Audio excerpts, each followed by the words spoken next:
आज नहीं होगा कल होगा। जब एक रस्सी पत्थर पे निशान बनाती है तो क्या एक ही बार में बना देती है? एक ही बार में बना देती है कि नहीं, बार बार आती जाती है आती जाती है। बच्चे में लिखा प्रार्थना विनती ऊपर जाती है, आशीष लेकर नीचे आती है। दैट मीन्स हम जिस प्रार्थना को कर रहे हैं ना, मुझे ऐसा लगता है मेरी समझ के अनुसार कि वो घड़ा भी नहीं भरा है। जिस दिन आपकी प्रार्थना का आराधना का उस विषय को लेकर के वो घड़ा भर जाएगा, वो टपकेगा, वो टपकने लगेगा, तो आपका घड़ा भी भरा नहीं इस विषय को। तो मोर प्रार्थना, मोर वर्शिप, मोर प्रेयर, मोर फोर्स, आप बल लगाए उस चीज़ के लिए, उस घड़े को भर दीजिए, वो छलकेगा ऑटोमेटिकली।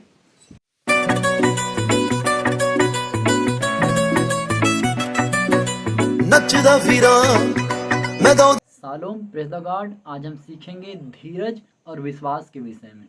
आमीन। हम सीखेंगे फेथ और पेशेंस के विषय में। हम सीखेंगे एक ऐसे व्यक्ति के बारे में जिसकी बेटी मर चुकी थी, लेकिन उसने विश्वास किया यीशु मसीह पे, और आखिर में उसकी बेटी को यीशु मसीह ने जिंदा किया। लेकिन हम देखेंगे कि उस पिता ने कैसे मृत बेटी के लिए भी उसने अपना विश्वास जिंदा रखा। आज हम देखेंगे जब हमारे जीवन में दुख तकलीफ आती है तो हमारा विश्वास किस पर रहता है? क्या डॉक्टर पे, वैद्य पर, पैसों में, या किन बातों में, रिश्तेदारों में, जब हम मुसीबत में आते हैं? हालेलुया। तो आइए हम वचन से सीखेंगे कि कैसे एक मृत लड़की के पिता ने विश्वास रखा और अपनी बेटी को चंगा करने के लिए प्रभु पे डिपेंड हुआ। आमीन। हम इस वचन को देख सकते हैं मत्ती की किताब 9 अध्याय 18 से लेकर 26 पद तक के हम पढ़ेंगे, और इसके साथ हमको बहुत सारी ऐसी बातें सीखने को मिलेगी जो हमने नहीं सुनी है। मेरा विश्वास है कि आज आप कुछ तो नया सुनेंगे। आपने बहुत बार इस वचन को सुना होगा, लेकिन मेरा विश्वास है कि आज आप कुछ नया सीखेंगे। आज का वचन यीशु मसीह के नाम में आपके समझ आए, और जैसे यीशु मसीह ने स्वर्ग जाने से पहले अपने चेलों के चित्त को खोल दिया था, आज मैं प्रार्थना करता हूँ आपका चित्त यीशु मसीह के नाम में खुल जाए, ताकि आज का वचन आपके जीवन में जाए और आपके हृदय में बस जाए और आपके जीवन में फल लेकर के आए। मैं धन्यवाद तुम्हें ऐसा करने के लिए, तो यीशु मसीह के नाम मांगते, आमीन। हालेलुया। तो मैं पढ़ता हूँ 9 का 18। वह उनसे ये बातें कह ही रहा था कि देखो, एक सरदार ने आकर उसे प्रणाम किया और कहा, मेरी पुत्री अभी मरी है, परंतु तू चलकर अपना हाथ उस पर रख तो वह जीवित हो जाएगी। आमीन। हम इस वचन को बड़े ध्यान से सुनना है आपको, कहीं मिस ना कर दे। ये बहुत जैसा हमने सुना होगा उससे अलग आज हम सीखेंगे इसको, तो प्लीज़ वचन को छोड़ करके मत जाइए, एक बार जरूर सुनिए। मेरा विश्वास है वचन से आप आशीष पाएंगे। आमीन। तो देखिए यहाँ पर लिखा मत्ती 9 के 18 में, एक सरदार ने आकर प्रणाम किया और कहा कि मेरी बेटी अभी मरी है, मेरी पुत्री अभी मरी है, तू चलकर उस पर हाथ रख, वो जीवित हो जाएगी। आमीन। तो उस समय की बात है जब यीशु मसीह इस दुनिया में थे। हम उस समय की बात सीख रहे हैं जब यीशु मसीह इस दुनिया पे थे, और एक घटना हुई कि वो कहीं पर थे और कोई सरदार आया और प्रणाम किया और कहा कि मेरी बेटी अभी मरी है, तू चल और उस पर हाथ रख तो जीवित हो जाएगी। ये पिता का विश्वास था। आमीन। मैं थोड़ा सा यहाँ बताना चाहता हूँ, सरदार लिखा, इसके और रेफरेंस हो सकते हैं, लेकिन रेफरेंस को नहीं, सिर्फ हम अभी यहीं सीखेंगे। तो सरदार, सरदार मतलब अगर रेफरेंस को देखते हैं तो लिखा आराधनालय का एक अधिकारी। दैट मीन्स नॉर्मल व्यक्ति नहीं था, वो नॉर्मल बिलीवर नहीं था, एक अधिकारी था आराधनालय का। मतलब उसके पास पैसे कौड़ी भी होंगे, एक समाज में सम्मान था उसका। एक ऐसा व्यक्ति आकर के प्रणाम कर रहा है, और प्रणाम यहाँ हिंदी में प्रणाम लिखा, लेकिन अगर आप इसको इंग्लिश में जाके देखते हैं तो लिखा है वर्शिप। और हिब्रू, यूनानी और हिब्रू भाषा में जहाँ पर बाइबल लिखी गई है वहाँ पर अगर जाके पढ़ते हैं तो वहाँ पर भी लिखा है वर्शिप या साष्टांग प्रणाम करना। साष्टांग प्रणाम करना। मैं आपको ये क्यों बता रहा हूँ, आपको थोड़ा सा आगे हम जाएंगे वीडियो, आपको समझ आएगा कि मैं क्यों इस बात को, इस प्रणाम को आपको डिफाइन कर रहा हूँ। देखिए, जो हमारी बाइबल है, हिंदी की बाइबल, इसमें अपडेट हुआ है, लेकिन जो एक्चुअल बाइबल लिखी गई है हिब्रू और ग्रीक में, वहाँ अभी तक की कोई अपडेट नहीं हुआ है जिस भाषा में बाइबल लिखी गई है। हम इंग्लिश में, हिंदी में देखते हैं, हम बहुत सारी बाइबल में शब्द इधर उधर अपडेट होते रहते हैं, वो हमारी भाषा में है, वो जो है एक्चुअल भाषा में अपडेट नहीं हुआ है। आमीन। और ना हो सकता है। तो यहाँ पे प्रणाम हिंदी में बहुत छोटा है, इसका मतलब क्या सिंपल सा प्रणाम नहीं, वर्शिप, वर्शिप, साष्टांग प्रणाम। तो मैं आपको बताना चाह रहा हूँ कि एक पिता जिसकी बेटी मरी हुई है, वो आकर के प्रणाम, इंग्लिश में लिखा वर्शिप, हिब्रू में लिखा वर्शिप, ग्रीक में लिखा वर्शिप। तो एक बेटी जिसकी मरी है वो आकर के वर्शिप कर रहा है। जरा सोचिए एक पिता का हृदय क्या होगा कि उसकी बेटी मरी हुई है और वो आकर के इस मसीह को प्रणाम कर रहा है, अपनी बात, अपनी समस्या बताने से पहले। हालेलुया। आज अगर हमारे साथ कोई दुर्घटना घट जाए तो हम सब कुछ भूल जाते हैं, पहले हमको हमारी समस्या दिखती है। पर यहाँ पर मैं बताना चाहता हूँ आपको थोड़ा सा कि जो पहले का ज़माना था, एक ज़माना, तो राज दरबार में एक रूल होता था कि अगर कोई व्यक्ति राज दरबार में आया है तो अपनी समस्या बताने से पहले उसको राजा की महिमा करनी होती थी। राजा के नाम को ऊंचा उठाता है, बोलता है कि राजा तेरी महिमा हो, तेरा तू हर लड़ाई जीते, तेरा आसपास में नाम महान है। इस टाइप के कुछ कुछ वर्डों को लेकर के वो प्रेस करता। अगर डायरेक्टली आकर के कोई व्यक्ति राजा के पास राज दरबार में भी प्रॉब्लम को बता दे तो ये राजद्रोह या राजदंड माना जाता, या राज दरबार का अपमान माना जाता, और उसको उठा करके जेल में डाल दिया जाता था। वो बिल्कुल जेन्युइन है उसकी प्रॉब्लम, फिर भी अगर उसने एक रूल को फॉलो नहीं किया, एक पैटर्न को फॉलो नहीं किया है, तो वो जेल में डाला जाता। आमीन। तो यहाँ पर देखिए इस व्यक्ति ने हमको सबसे पहले लिखा है प्रभु को धन्यवाद करना है, जो बाइबल सिखाती है। आप कितने भी परेशानी में, आजकल विश्वासी क्या करते हैं, सीधे राशन लिस्ट पकड़ते हैं, प्रभु मेरी बेटी को अच्छा कर दे, मेरे को अच्छा नहीं लग रहा, अच्छा कर दे, रात को सोऊंगा, दर्शन दे, मेरी ये चीज़ कर दे, मेरी ये चीज़ कर दे, सब कुछ हम राशन लिस्ट देने लगते हैं। पर यहाँ इस पिता को देखिए, इसने उस पैटर्न को नहीं भूला, इसने परमेश्वर की महिमा को नहीं भूला, अपने दुख को एक साइड रखा, अपनी तकलीफ को एक साइड रखा, और सबसे पहले प्रभु की महिमा की। मैं नहीं बोल रहा हूँ कि नाचा होगा वर्शिप का मतलब, या गाना गाया होगा। उसने कहा होगा प्रभु तू महान है, तू सब कुछ कर सकता है, तू चंगा करता है, तेरा नाम महान है, तू परमेश्वर का पुत्र है, तू मसीह है। ऐसे कुछ वर्डों को लेकर के उसने हमारे प्रभु को आदर दिया। और जब आदर दिया होगा तो लिखा उसने और कहा, तो मैं आपसे कहता हूँ जब उसने प्रणाम किया, वर्शिप किया, प्रभु को आदर दिया, उसकी महिमा किया, तब यीशु मसीह ने बोले होंगे बताओ आपकी क्या प्रॉब्लम है। आमीन। यीशु मसीह ने बोला होगा बता तेरी क्या प्रॉब्लम है। तो उसने कहा मेरी पुत्री अभी मरी है, परंतु तू चलकर उस पर हाथ रख, तू जीवित हो जाएगी। आमीन। तो देखिए जब हमारे लाइफ में ऐसा कुछ होता है तो हम क्या करते हैं। इसकी बेटी अभी मरी है लिखा, इंग्लिश में जाकर पढ़ेंगे तो क्विक मतलब तुरंत उसी मोमेंट में। लेकिन इस पिता ने किसी रिश्तेदार के पास नहीं गया, दोस्तों को फ़ोन करके नहीं बताया, रोना गाना नहीं मचा पाया। इसने फेथ किया किस पे? यीशु मसीह पर। यीशु मसीह उस समय उस दुनिया में थे, यीशु मसीह उस समय इस दुनिया में थे, तो सीधा गया यीशु मसीह के पास, किसी से कुछ नहीं कहा। बाइबल में नहीं लिखा कि उसने कुछ किया, सीधा गया यीशु मसीह के पास और कहा प्रभु तू चल और उस पर हाथ रख तो जीवित हो जाएगी। कितना विश्वास उसने दिखाया। आमीन। तो आज हम पर जब परेशानी आती है, दुख आता है, विपत्ति आती है, लड़ाइयाँ होती है, झगड़ा होता है, एक्सीडेंट होता है, हम गिर जाते हैं, कोई मर जाता है, तो हम क्या करते हैं? सबसे पहले फ़ोन उठाते हैं। फ़ोन उठा करके कॉल कर रिश्तेदारों को कि मेरे घर में ये डेथ हो गई। आप थोड़ा सा रुकिए, मेरी बात को एक बार सुनिए। आप आज के बाद जब आपके यहाँ डेथ होती है, झगड़ा होता है, लड़ाई होता है, एक्सीडेंट होता है, सबसे पहले किसी को बताने से पहले क्या एक बार आपने यीशु मसीह को बताया है? जरा सोचिए। और नहीं तो आज से शुरू कीजिए, क्या पता वो मुर्दा आज जिंदा हो जाए आपकी प्रार्थना के द्वारा।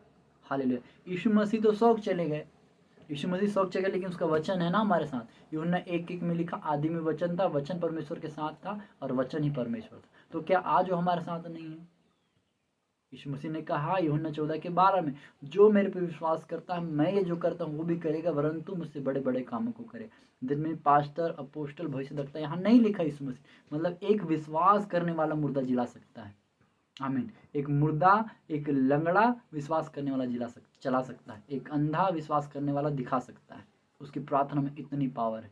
तो आज हम क्या करते हैं? सबसे पहले मनुष्यत फैलाते हैं कि डेथ हो गई, एक्सीडेंट हो गया, मेरा बच्चा बिगड़ गया, मेरा बच्चा नहीं सुनता, मेरी लड़की भाग गई, मेरा ये हो गया, मेरा वो हो गया।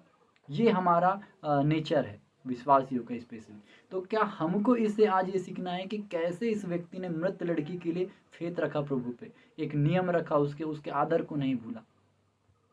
हम क्या करते हैं जब हमारे पास ऐसी सिचुएशन आती है?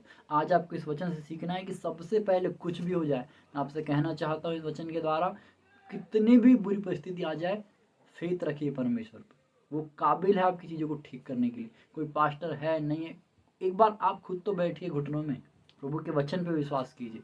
मेरी बातों में नहीं, परमेश्वर के वचन में विश्वास कीजिए। यूहन्ना 14:12 में उसने कहा जो विश्वास करेगा मेरे से बड़े काम करेगा। आमीन। एक बार करके तो देखिए, क्या पता वो जी उठे, क्या पता प्रभु का अनुग्रह उस पे हो जाए। हालेलुया।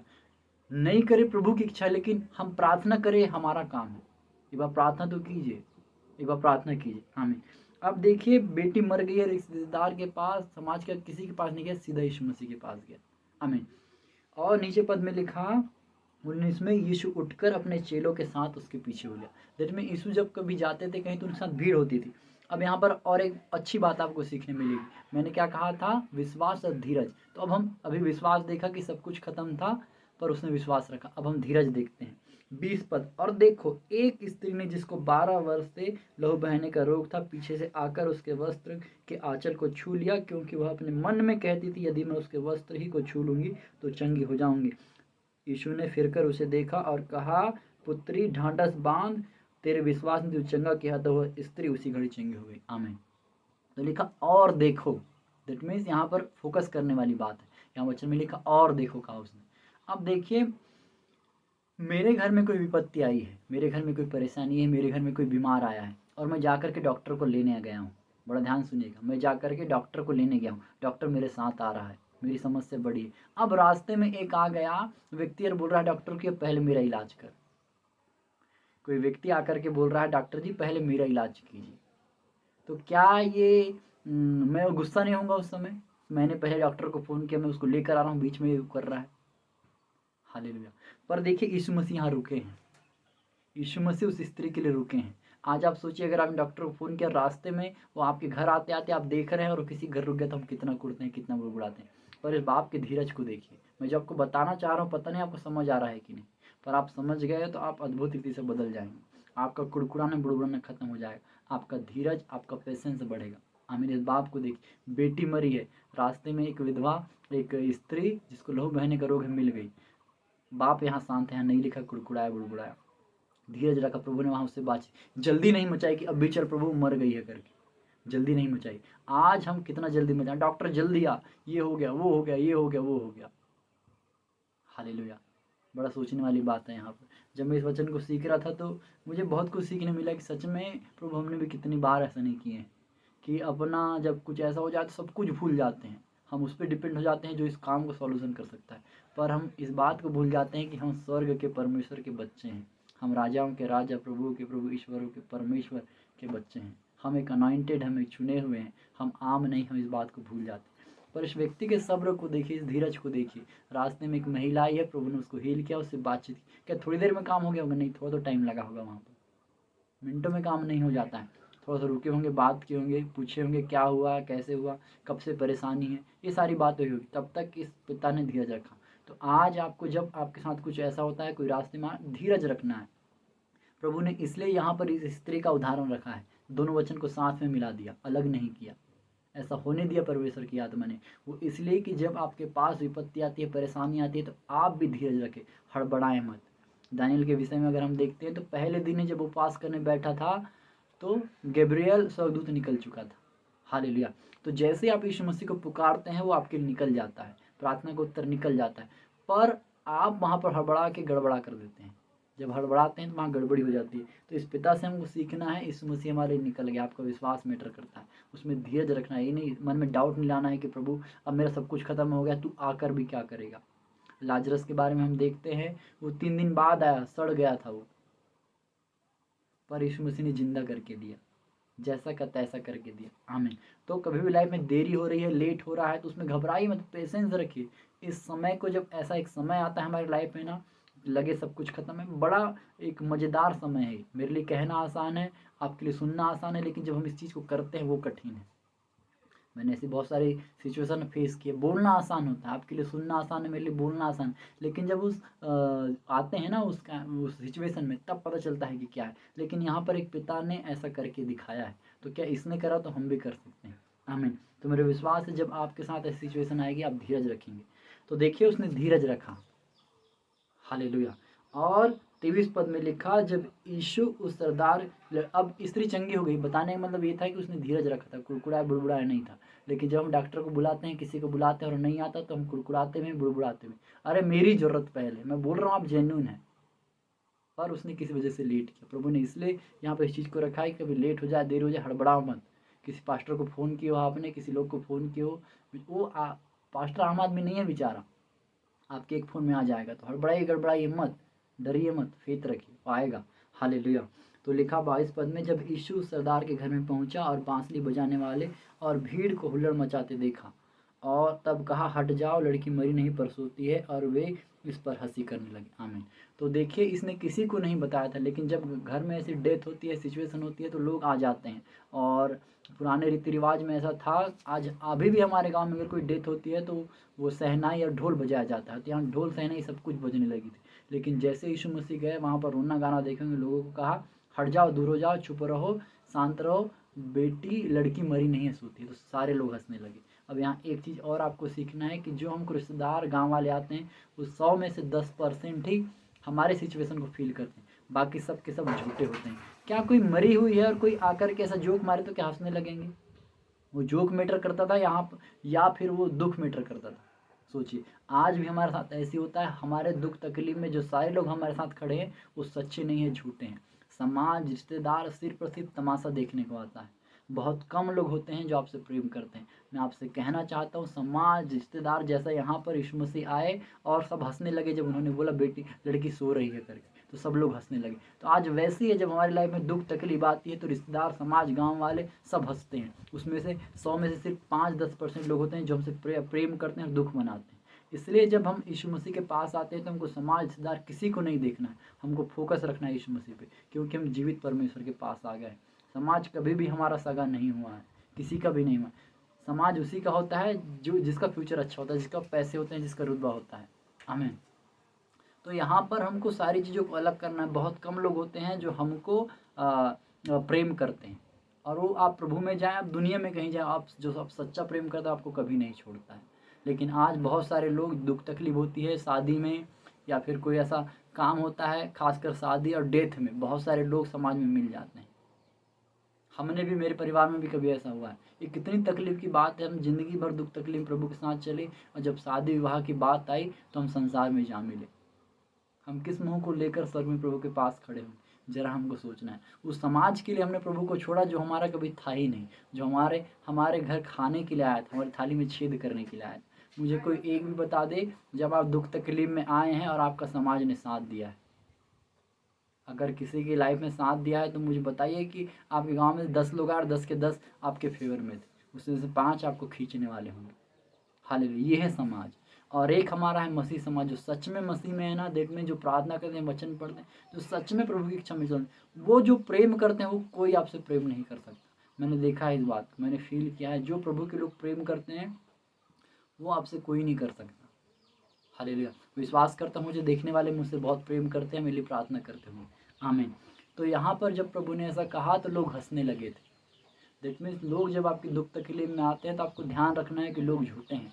तो लोगों को दिखाने के लिए कभी भी कोई भी काम नहीं करना है। लोगों के लिए प्रभु को कभी नहीं छोड़ना है। बाइबल पढ़ना कभी नहीं छोड़ना, प्रार्थना करना कभी नहीं छोड़ना है। लड़ाइयाँ ठन जाए, कुछ भी क्यों ना हो जाए, प्रभु के साथ रहिए। हालेलुया। देखिए, इस पुरुष को सब कुछ खत्म था, मर गई मतलब खत्म है सब कुछ, पर इसने विश्वास रखा यीशु मसीह पे। आमीन। लोगों पे फोकस नहीं किया, सीधा गया यीशु मसीह के पास। तो आज जब हमारे साथ ऐसी सिचुएशन होती है, सीधा प्रार्थना में आना है, वचन में आना है, बैठ जाना है घुटनों में। रात को कोई मरा है मत बताओ। मैं आपको बताना चाहता हूँ, रात को डेथ हुई है 12 बजे, कौन जानता है? सिर्फ आपके घर के लोग। मत बताओ किसी को, बंद कर दो कुंडी, बैठ जाओ घुटने टेक करके। रात पूरी 6 घंटे प्रार्थना में बिता दो। 12 बजे डेथ हुई, 6 बजे तक प्रार्थना करो। प्रभु के सामने एक बात रखो, प्रभु हम बैठ रहे हैं, तूने यहाँ पर एक काम किया था, आज हमारी लाइफ में कर दे। हालेलुया। देखो क्या करता है प्रभु। आपका विश्वास देख करके वो जिंदा कर देगा। हिजकिय्याह राजा की उम्र 15 साल प्रभु ने बढ़ा दी थी। हालेलुया। तो प्रभु आपकी भी प्रार्थना को सुनेगा। इस वचन के द्वारा प्रभु आपके मुर्दे को जी उठाएगा। तो रिश्तेदारों को बताने से पहले प्रभु को बताओ कि प्रभु ये चीज़ घटी है। पवित्र आत्मा को बताओ वहाँ पर है। दूतों को दूत प्रार्थना करो, दूत वहाँ पर खड़े हैं हील करने के लिए, चंगा करने के लिए, जिंदा करने के लिए। आमीन। तो 25 पद में लिखा, परंतु जब भीड़ निकाल दी गई तो उसने भीतर जाकर लड़की का हाथ पकड़ा और वह जी उठी। आमीन। प्रभु ने कुछ नहीं किया, गए और हाथ पकड़े, लड़की जी उठी, और इस बात की चर्चा सारे देश में फैल गई। आमीन। तो जब आप फेथ रखेंगे, धीरज रखेंगे प्रभु में, एक कलाम, एक वचन, एक स्पर्श काफ़ी होगा। आज यीशु मसीह का हाथ हमारा हाथ है। हालेलुया। आज यीशु मसीह का हाथ हमारा हाथ है। आज यीशु मसीह का हाथ हमारा हाथ है। तो हमको अपने फेथ को, धीरज को बढ़ाना है। हालेलुया। जब हम पे दुख तकलीफ आती है, मुसीबत आती है, तो फोकस प्रभु पे रखना है। आमीन। लाइफ में कुछ भी क्यों ना हो जाए, मैं आपसे बता रहा हूँ, आपको सुनना आसान है, मेरा बोलना आसान है। मैं खुद इस सिचुएशन बहुत बार आया हूँ ऐसी कि हम भूल जाते हैं कि क्या है प्रभु, क्या है वचन, क्या है प्रार्थना। पर हम ऐसे लोगों को भी जानते हैं जो सब कुछ खत्म होता है पर फेथ रखते हैं प्रभु पे। हालेलुया। तो वही फेथ को प्रभु देखता है। आमीन। तो हमको कितने भी विषम परिस्थिति क्यों ना आ जाए, मैं आपको बताना चाहता हूँ कि हम जब प्रभु में फेथ रखेंगे, प्रभु हमारे लिए भी ऐसे ही काम करेगा जैसे इसने इस पिता के लिए किया। इस पिता ने विश्वास रखा, हड़बड़ाया नहीं, धीरज रखा, बुड़बुड़ाया नहीं, मन में व्याकुल नहीं हुआ, धीरज रखा, क्योंकि इसको पता था हमारा प्रभु कर सकता है। तो क्या हमको पता नहीं है कि हमारा प्रभु कर सकता है? खुदा के प्रियो, मैं आपसे कहना चाहता हूँ, विश्वास रखिए प्रभु पे। वो सक्षम है हमें हर चीज़ से निकालने के लिए, हर एक मुसीबत से निकालने के लिए। पर यहाँ पर इस पिता ने एक बात को सिखाया हमको कि अपनी समस्या बताने से पहले प्रार्थना की। आज हमको देखना है हम अपनी समस्या बताने से पहले कितनी आराधना करते हैं प्रभु की। हालेलुया। प्रभु ने हमको आराधना के लिए बनाया है, इस बात को कभी मत भूलिए। तो जो हम हैं पहले हमको करना है। वचन में लिखा, पहले उसके राज्य धर्म की खोज करो, तो जो चीज़ें आपको चाहिए आपको मिल जाएगी। तो पहले हमको उसको आराधना देना है, उसको खुश करना है। हालेलुया। आपसे कोई खुश नहीं है, आपसे 10 चीज़ मांगो, उसमें से एक आध मुश्किल से देगा। लेकिन आपसे कोई खुश है ना, आप उसको एक चीज़ मांगोगे आपको 10 चीज़ देगा। क्यों? क्योंकि आपसे खुश है। हालेलुया। अगर हम किसी के घर नौकर हैं और हम किसी काम करते हैं, तो हम बोलेंगे मालिक मेरे को ये चीज़ चाहिए, ज़रूरत है, तो वो खुशी से देगा। सिर्फ आप 1 पाव मांगेंगे वो 2 पाव चावल देगा। आप 100 रुपये मांगेंगे वो 1000 रुपये देगा, क्योंकि वो जानता है कि वो आपसे खुश है, वो आपसे, क्योंकि आप ईमानदार हैं। तो वैसे जब हम प्रभु के सामने ईमानदार रहेंगे, उसकी आराधना में, वचन में अव्वल रहेंगे, तो हमारे लिए भी प्रभु जब हम 1 मांगेंगे वो 2 गुना देगा। आमीन। तो इस बात को हमको सीखना है। मैं विश्वास करता हूँ आज के वचन आपके समझ में आया है। वचन समझ में आया है तो प्लीज़, अगर आप चैनल पे नए हैं और वचन को देख रहे हैं, सीख रहे हैं, तो प्लीज़ चैनल को सब्सक्राइब कीजिए, नोटिफिकेशन को ऑन कीजिए कि आने वाले और प्रभु के वचन आपको मिल सके। आमीन। मेरे लिए, मेरे परिवार के लिए, हमारे मिनिस्ट्री के लिए प्रार्थना कीजिए कि प्रभु का हाथ, उसकी उपस्थिति, उसकी सामर्थ्य इसके द्वारा बहे। आमीन। आपके लिए प्रार्थना करना चाहता हूँ। पिता, मैं धन्यवाद देता हूँ इस पिता के लिए जिसको तूने बाइबल में रखा, उसके पेशेंस के लिए, उसके धीरज के लिए, उसके विश्वास के लिए मैं आपका धन्यवाद करता हूँ। पिता, आज इस पिता का जैसे मृत लड़की के लिए विश्वास था, तू आएगा, तू उसे छुएगा, जिंदा हो जाएगा। प्रभु, आज ये विश्वास हम सब के अंदर, जितने देखने वाले सब के अंदर जनरेट हो यीशु मसीह के नाम में। पवित्र आत्मा हमें ऐसा कीजिए, हमें इस विश्वास से भरिए, हमें इस विश्वास के वरदान से भरिए कि हमारा सब कुछ खत्म होने पर हम आप पे फोकस करें। समाज के पास, डॉक्टर के पास, वैद्य के पास, पैसे वाले के पास नहीं प्रभु, परंतु हर एक सिचुएशन में सबसे पहले हम आपके पास आएँ, सामने सबसे पहले हम आपको बताने वाले बन जाए। प्रभु जी, हमारे विश्वास का उपाय कीजिए, हमारे विश्वास का उपाय कीजिए, हमारे विश्वास को बढ़ाइए। आज का वचन जितने लोग सुनते हैं, जीवन भर उनके स्मरण शक्ति में बैठ जाए प्रभु, कि जब कोई विपत्ति आती है, तकलीफ आती है, विषम परिस्थिति आती है, तो इस वचन के द्वारा सबसे पहले हम तुझसे प्रार्थना करें। खुदावन, तू मुर्दे को जिंदा करता था, तूने कहा जो मैं विश्वास करता है, विश्वास करेगा वो मेरे से बड़े कामों को करेगा। प्रभु, आज हम विश्वास करने वाले हैं प्रभु, हम सब विश्वासी भाई बहनों को तू इतनी सामर्थ दे खुदावन कि हम तेरे राज के लिए काम कर सके, हम मुर्दे को जिला सके, अंधों को दिखा सके, लंगड़ को चला सके प्रभु, वो तेरे नाम को ऊंचा उठा सके।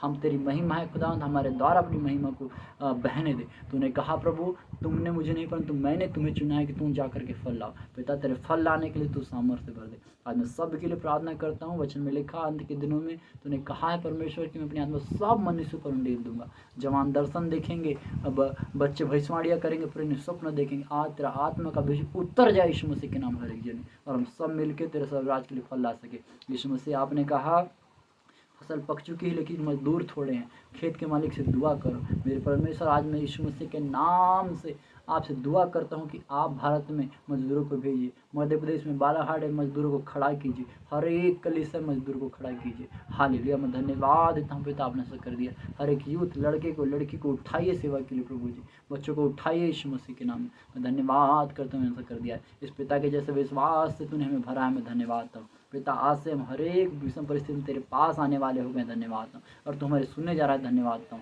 इस वचन को, इस माध्यम को तेरे लहू में छुपाता हूँ, लाखों लोगों तक के जाए पिता, उनके छुटकारे का, चंगाई का, उनकी बरकतों का कारण बने। मैं धन्यवाद देता हूँ पवित्र आत्मा, इस वचन को, मुझे सब चीज़ आपके कंट्रोल में समर्पित करता हूँ, अपना सब कुछ आपको सौंपता हूँ। सुनने वाले हर एक खुदावन, आपके प्रिय भाइयों बहनों को मैं आपके हाथों में सौंपता हूँ, सबका जीवन आपको समर्पित करता हूँ। धन्यवाद करता हूँ, आपने ऐसा कर दिया है। दुआ यीशु मसीह के सामर्थ्य नाम मांगता हूँ। आमीन, आमीन, आमीन। God bless you all. Praise the Lord.